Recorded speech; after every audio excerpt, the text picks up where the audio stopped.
is America's coolest conservative and the future king of talk radio. 107.9 FM WBT presents The TJ Ritchie Show.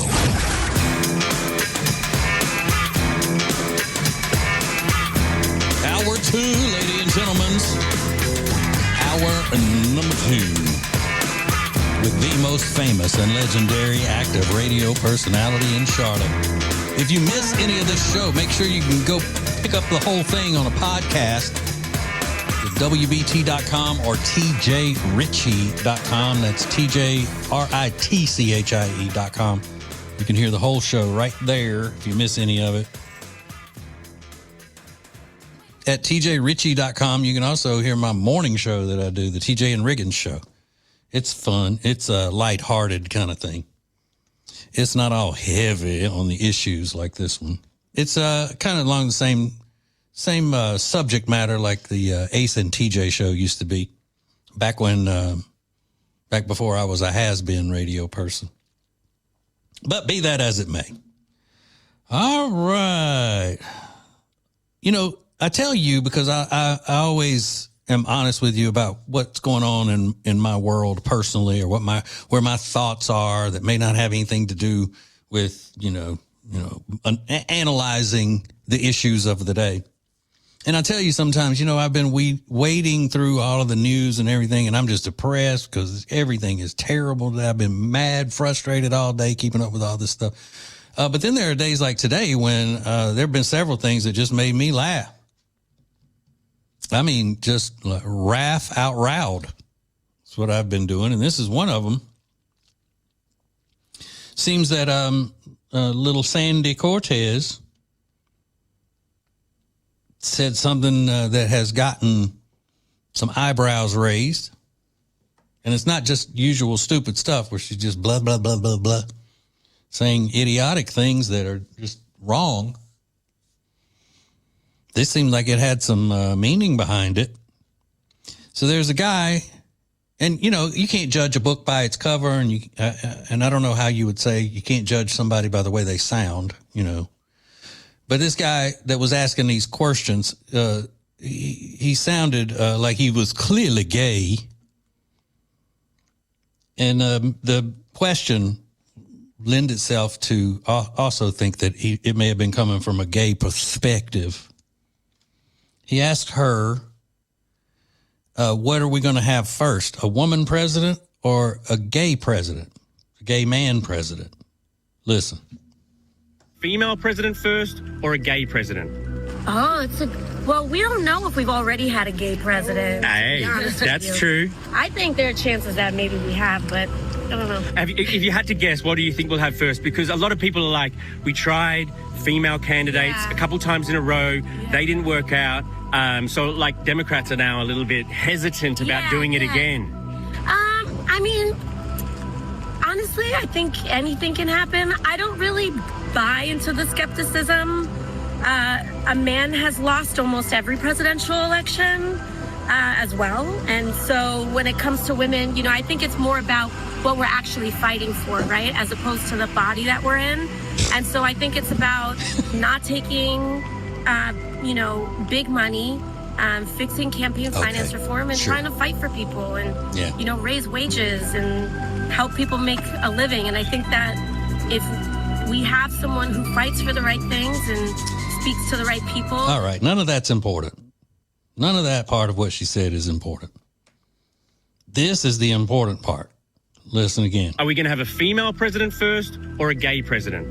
Oh, well, we don't know if we've already had a gay president. Hey, that's true. I think there are chances that maybe we have, but we may have already had a gay president. She said, I think there are chances that we already have had a gay president. What is she talking about? Where is she getting that? Who could she be talking about? Which president is she referring that she thinks may have been gay? We may have had a president who gays. Who could it be? I don't know. Obama and Larry Sinclair had a steaming love affair. Yes. Obama and Larry Sinclair had a steamy love affair. Larry looked into the eyes of Obama, the Mac Daddy, and they put a spell on Obama, the Mac Daddy. Obama said to Larry, oh, you're just my style and my kind. Oh, you look like just what I want. My man, woman, and half whatever look to look like. Oh, yes. Oh, yes. Oh, yes. Obama and Larry Sinclair had a steamy love affair in the back of a limo, and then at the Holiday Inn, they had a steaming love affair. That never gets old to me. I'm sorry, ladies and gentlemen, that never gets old. That, of course, is the Reverend Pastor Dr. David Manning. He's a pastor in Harlem, and he has always said that he believed the man named Larry Sinclair, who said that he had a steaming love affair with Obama. He's always said that he thinks Obama's gay. He believes the story. I mean, and it has been rumored. It's not just the Pastor David Manning, James David Manning, or he got another name too. Is it Pastor James David Manning? Anyway, he's not the only one that has said that. He is the one, though, that always refers to him as the long-legged Mac Daddy. We used to have a clip of just Pastor Manning saying, Obama, that I loved. So is that who Sandy Cortez? Little Sandy. Hi, my name is Sandy. Is that who Sandy's talking about? Is she talking about Obama? Is that? Who knows? I think we need to find out, though. Somebody needs to ask her. Who's going to ask her? Excuse me, Sandy. Excuse me, little Sandy. When you said you think we already had a gay president, were you speaking about President Obama? Huh? Is that who you were speaking about? Who the hell were you talking about? Sandy?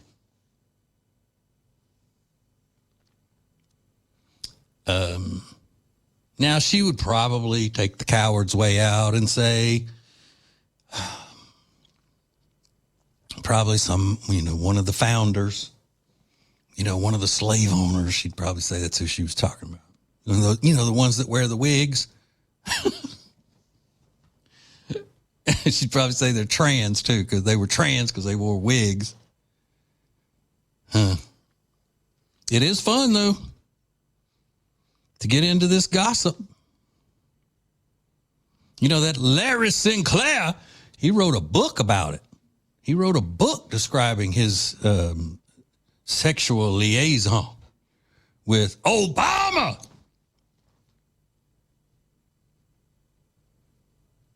So this is something that we're going to have to follow up on. We got to keep because it said she's getting backlash for it.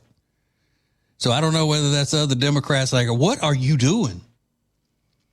Sandy, what are you doing? What is you doing, Terry? Damn.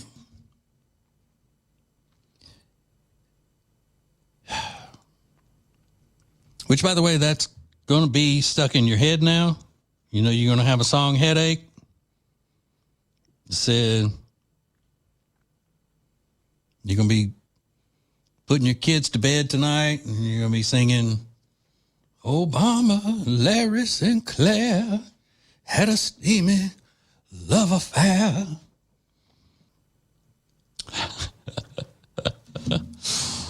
You're welcome. We'll keep you posted as this story develops. More coming up. Hang on. It's the TJ Ritchie Show on 107.9 WBT, Charlotte's FM News Talk. He is Charlotte's most charmed and dangerous, always speaking the truth, whether you like it or not. It's TJ Ritchie on Charlotte's FM News Talk, 107.9 FM, WBT.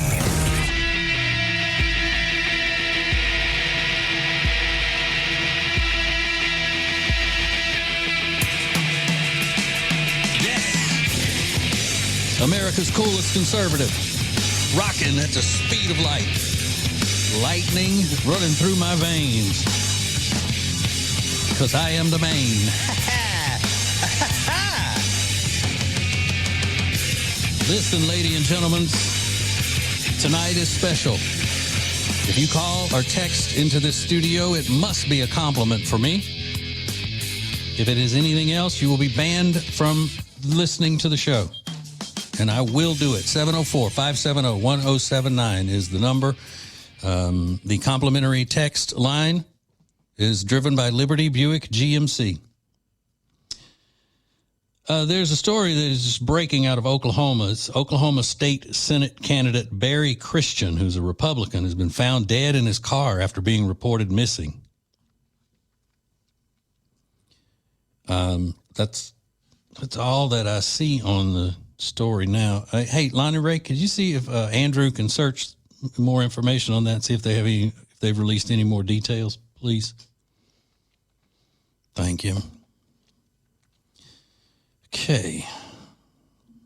Let's see what nice stuff people are saying about me now.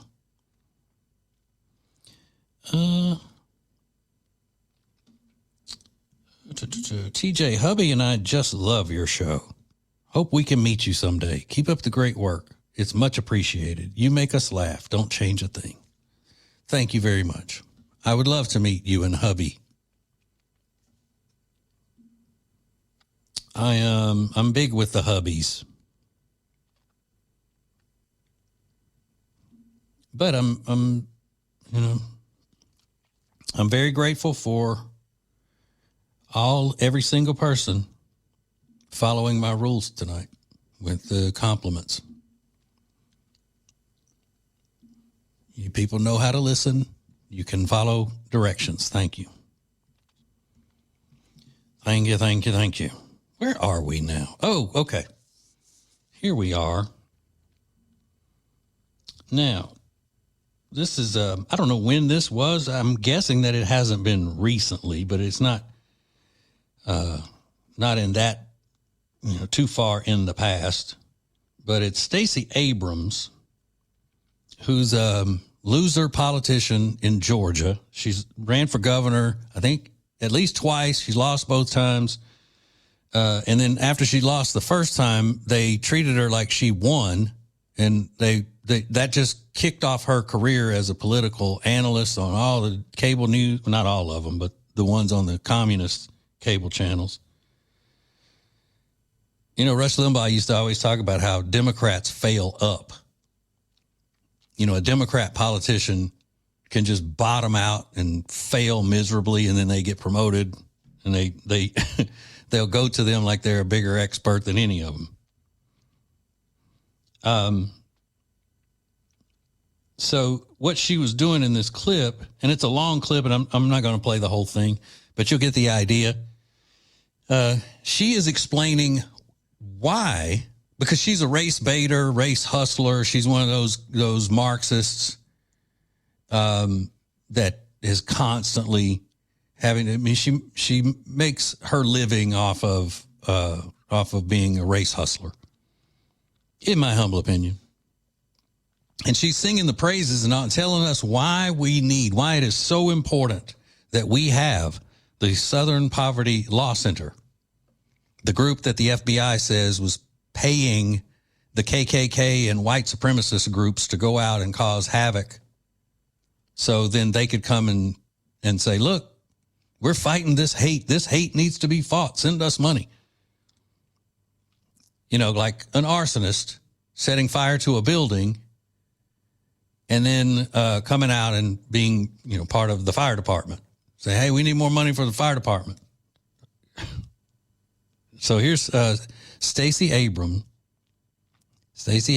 and what she thinks is so important about the Southern Poverty Law Center. The Southern Poverty Law Center, or SPLC, is... Sorry, I mispronounced it. It's the Southern Poverty Law Center. Okay. The Southern Poverty Law Center, or SPLC, is a legal organ that was founded in the South because... Hold on, is a what? A legal organ? Okay. While most people ignore this, the South has been under soft authoritarian rule since basically its beginning. And often what you see play out on the national stage got incubated in the South. And so we know in the South, we have always needed, for example, litigation as one of the tools to fight back against authoritarianism, whether that was Jim Crow, the KKK, the anti-Semitic behaviors that were manifest in the Deep South, the anti-Asian, anti-Latino. If there's anti-community, it probably had some genesis in the South. And okay, now, while all of that is, that's got some truth in it. I mean, I don't think a lot of people would dispute that. What's the one thing she's leaving out, though? Anyone? What is, other than being in the Deep South, what's the other thing that was true about all of that stuff? I'll go ahead and answer, since I can't see any of your hands being raised because it's radio. They're all Democrats. They weren't just Southerners. They're Southern Democrats. Everything that she's mentioned, it happened. It did absolutely happen.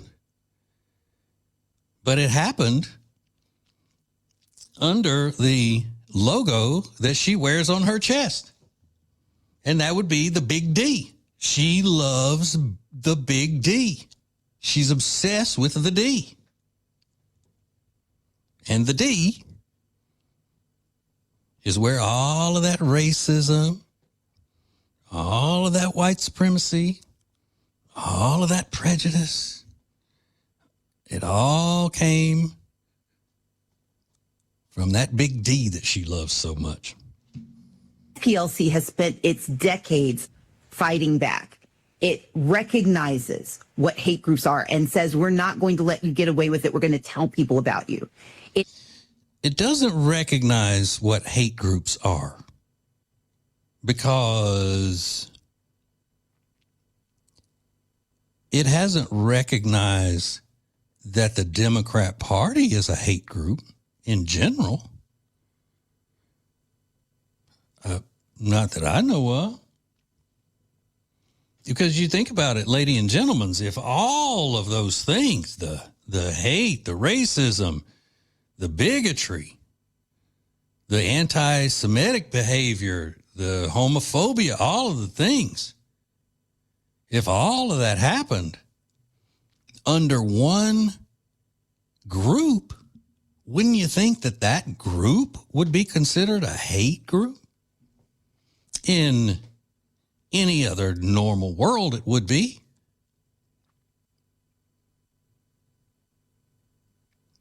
All of that stuff belongs to the Democrat Party, yet it makes no sense for Stacey Abrams to be a part of that hate organization known as the Democrat Party, unless she is shady her damn self. Unless that's how she profits. Because there's no disputing what she's saying as far as that, the facts that she's giving us. The Deep South was full of all of that stuff.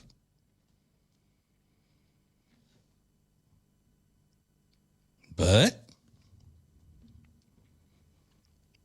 not from the big R, but from that big D that she's obsessed with. Invest in communities and says, we're not just going to say this is what's wrong. We're going to help invest in what makes it right. And what they've always been is a clarion call and a conscience. The person who's probably most well known is Brian Stevenson, who is this extraordinary lawyer.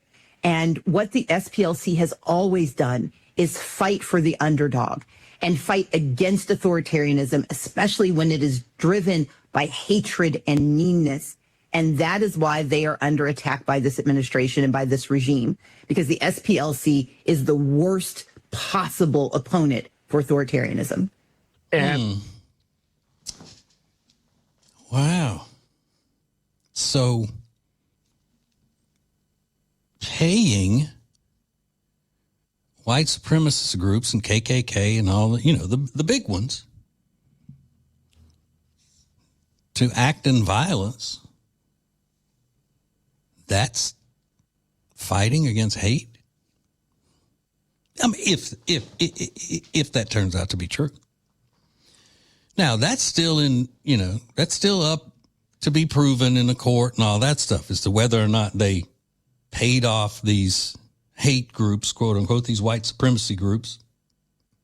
Let's call them extreme Democrats. Okay. These extreme Democrat groups like the KKK.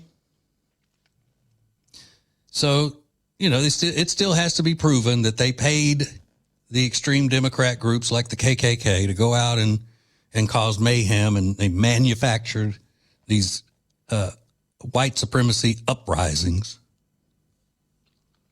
But there's no more that needs to be proven that all of that belongs to the Democrat Party. That has been proven. No need to bring that. It's already been brought in. And every Republican can sit and say that with a clear conscience.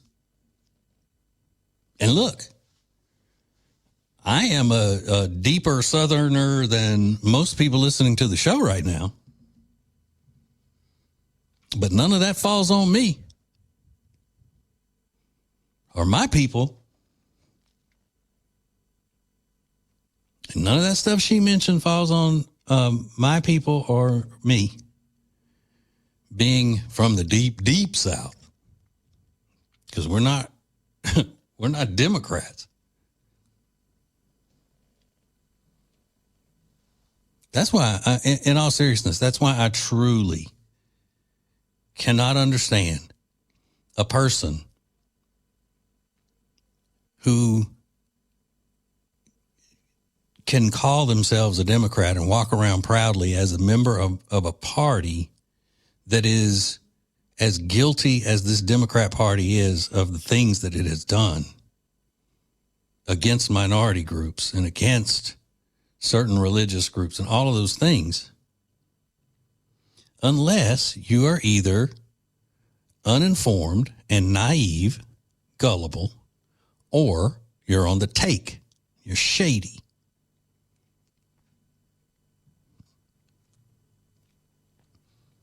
That's it. To me, those are the only possibilities. And that's one of the reasons why it's an example of why the Democrats always want to erase history. They want to pick and choose the history that people get taught in schools. Do you think a public school system, like this Marxist adjacent movement that's going on tomorrow with all of the teachers marching in Raleigh on a Marxist holiday, May Day?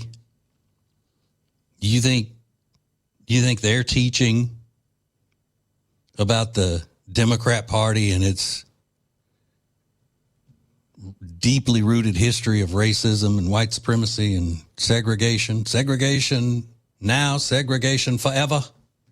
You think they're teaching that in the schools?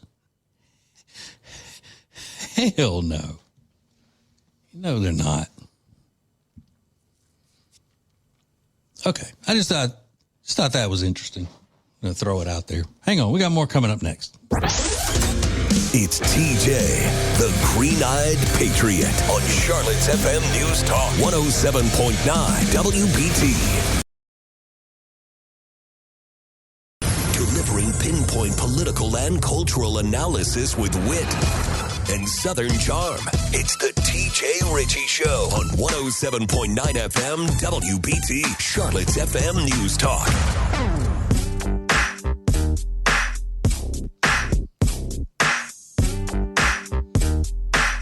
Yeah.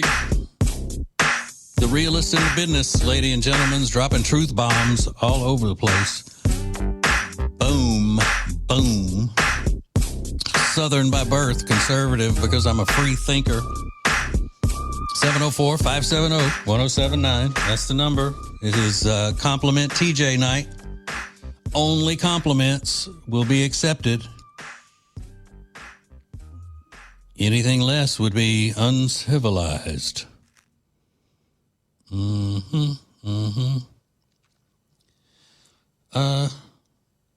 Okay, here's another one. I'm just going to go ahead. Since it is compliment TJ night, I'm going to give them to you. So, TJ, I appreciate you and your show. You are very informative and entertaining at the same time. Look forward to your show each week. Keep up the good work, Sharon. I'm telling you, Lonnie Ray, LLTJ. Ladies love TJ. I'm telling you. That is awesome. No, seriously, thank you very much. I appreciate it. I really do. I really do. So there is a lot of other stuff going on. Obviously, you got the big teacher protest happening tomorrow, which is I don't know. It's ridiculous. I can't stand a union thug. You know, I don't care whether they're Teamsters or whether they're teachers union. I just can't stand a union thug. And listen to all these North Carolina teacher union representatives and everything that make me sick.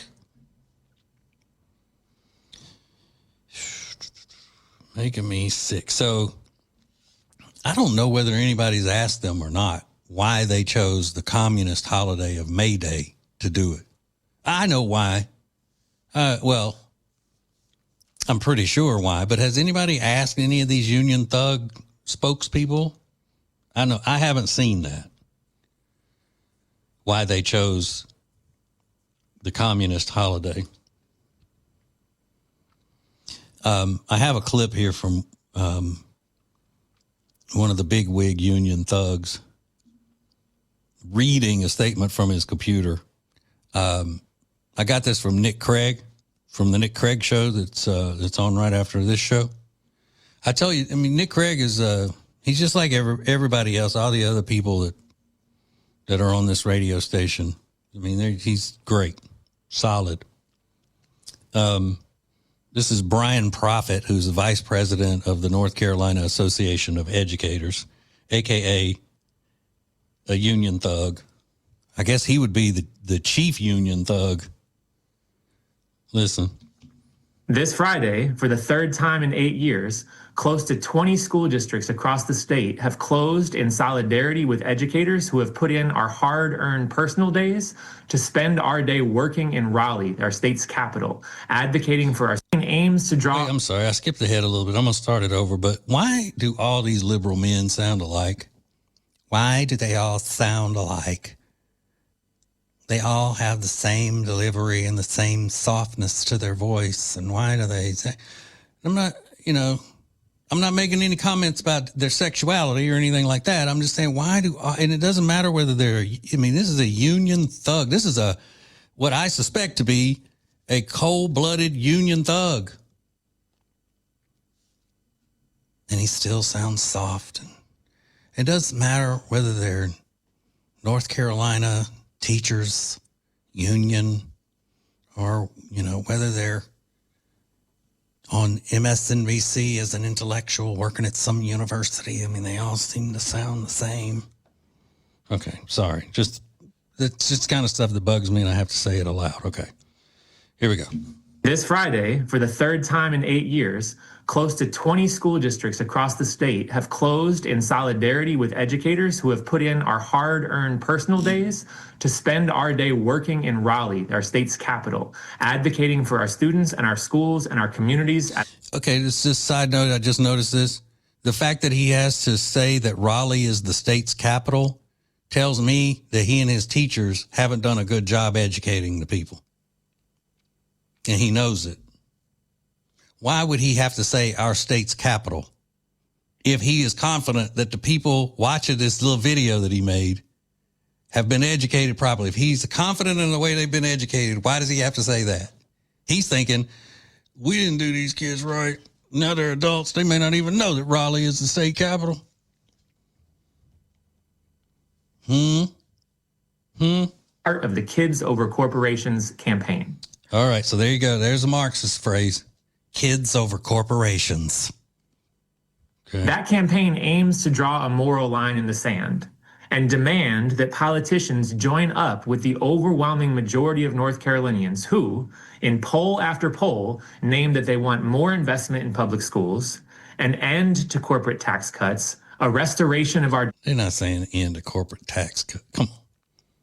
All right, so let's talk about polls. What do you think the overwhelming majority of parents would say that they want less of in the school systems? Do you think they'd say they want less of these pornographic books in their schools? Do you think they would want less overwhelmingly if we just went by the polls? Would they be overwhelmingly against gender studies in school? Do you think they'd want less education about transgenderism? And you think they'd want less boys in the girls' bathrooms? If we're just going to say what's important because of polls and what we're doing, let's look at that. How about that? Democracy and the expansion of union rights. Those poll numbers reflect the real majority of our state. Yeah, the real majority of our state wants you to teach the children well. Teach your children well.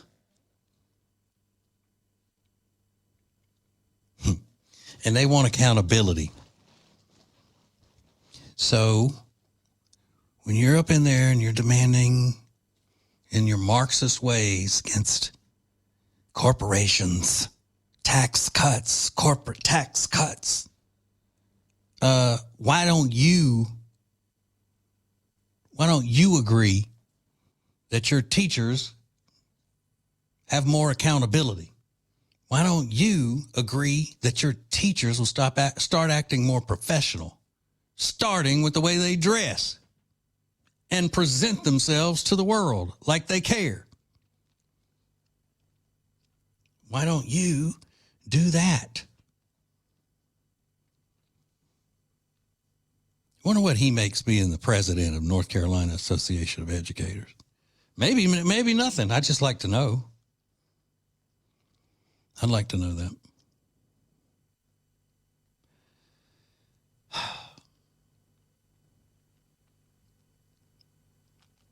Why don't you let us put cameras in those classrooms? Look, let me tell you a way that you can tell any of these liberal groups are not what they say they are. They're not as big of a deal as they say they are. They're not as important as they say they are, or how they're trying to hide the message, or for people to look away. Don't look over here at our results. Look away. When they're just not being on the up and up. And he did it in his little speech that he's reading from his computer screen here in front of his camera. So I'll explain that in the last segment. Coming up next. Hang on. TJ, the realist Ritchie, on 107.9 WBT, Charlotte's FM News Talk.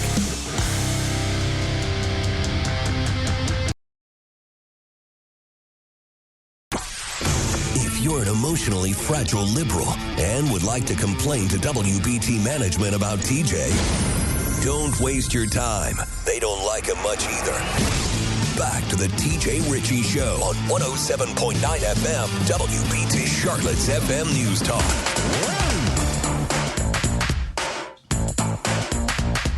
Yes, Lord. Yes, Lord. Here we are. segment on Thursday night. Give me that. There you go. Feeling it. I'm America's coolest conservative, in the groove, ladies and gentlemen, in the groove. All right, so back to this union thug that Nick Craig had, that he had posted on his, I believe that was on his X account, that I stole right out from under him. That's right. Stole it. And I was saying that I'm always suspicious when you have somebody and they're speaking for an organization, and part of the organization's rhetoric is changing the lingo, changing the vernacular of, changing the words that have always been used. That's a Marxist trick that they do. And you know the examples. One is it's not sex change operations. It's not cutting children's genitals off. It's gender affirming care. It's not abortion. It's not killing unborn babies. It's reproductive health care. Those types of things. And then sometimes they change the titles that they hold because one just sounds more prestigious and important. They do that with the term waiter and waitress, and you're supposed to call them servers. But to me, that sounds more degrading, because to say somebody's a server, that's almost saying they're a servant. So I don't know what was wrong with waiter or waitress, but it's server. Well, not long ago, teachers decided that they weren't, it wasn't good enough to call them teachers. Now they're called educators. Educators. It would be as if I seriously started calling myself a radio specialist. I am a radio specialist rather than a radio personality or a radio host, because I like the way it sounds better. Now, this week, we saw, what is it called? Administrative Professionals Day. That was this week. Used to be called Secretary's Day. Now, that's not exactly the same. Administrative assistant was in that category, where secretary sounded, didn't really give them the prestige that they thought they needed. So then they would say, okay, well, then you're an administrative assistant. That's what we'll call you. I'm not going to give you a raise, but we'll give you a raise in title. We'll give you a raise in title, not a raise in salary. Like, okay. You're not a secretary, you're an administrative assistant. Then that wasn't good enough. So then it became administrative professional. Like being an administrative assistant or being a secretary meant that you weren't professional, which is stupid, because a secretary is a professional. I'm just telling you how their minds work. It's hard to keep up with, but I used to get paid to keep up with these types of things. I don't, since I've been working at WBT. They don't pay me to do this kind of stuff. I just do it for free. But I'll give you a history of Secretary's Day.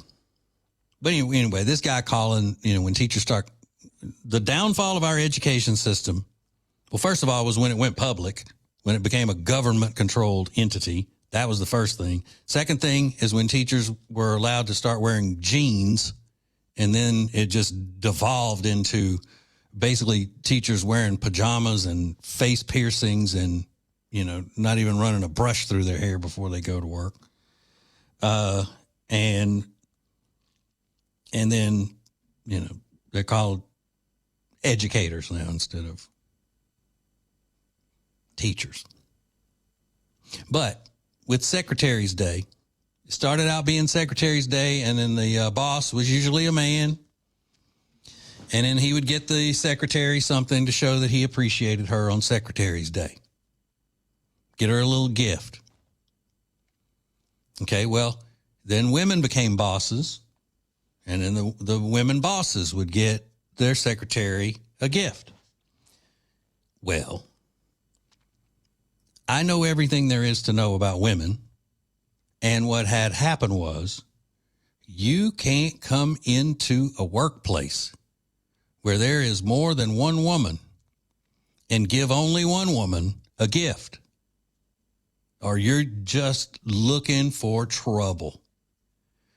There is going to be mad women all over, mad, jealous women all over that office or wherever you work. So the boss had to start getting gifts for not just the secretary, but all the other women employees. So then it wasn't just the secretaries, and then it wasn't just the administrative assistants, because it had to be all the other women. So then that's when it became administrative professionals. So soon it should just be called Women in the Workplace Day. And that's who gets a gift. And you women listening, you're laughing because you know it's true.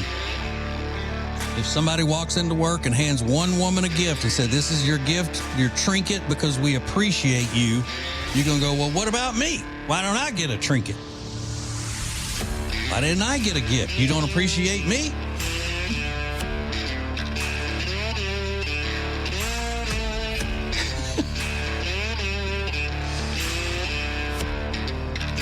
And that's where we are today with Administrative Professionals Day. All the women get a gift, a little card, something to say. You're recognized for your martyrdom and your sacrifice. All right, Nick Craig's coming up next. God loves you and ain't nothing you can do about it. See you tomorrow.